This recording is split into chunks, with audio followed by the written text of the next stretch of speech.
Ang project ng JCI dito sa Talaimod ay isang magandang halimbawa ng pagtutulungan ng mga civil society organization, ng Armed Forces of the Philippines at ng mga eskwelahan ng academe tulad ng DNSC. Kaya kami nagpapasalamat dito na muna sa JCI.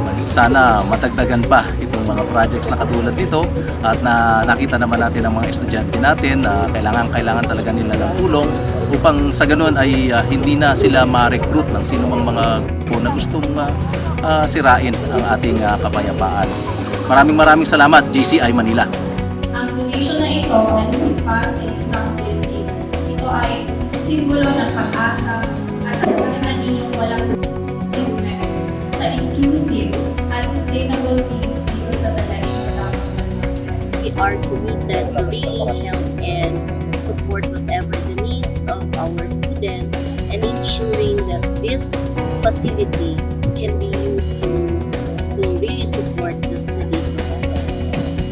Kapag may pangangailangan po ang ating mga JCI, Air Force, Army, we always also support them. So here sa JCI, our main core or our heart is for ComDev.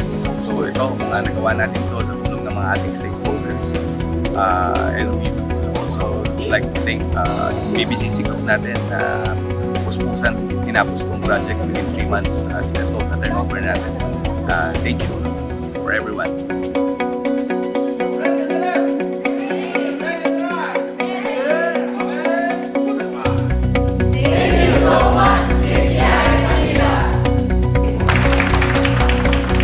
For sustainable housing in years to come. Hopefully next group can continue our work and make this an even better, bigger project in the future. JCI Manila, Hope for Peace!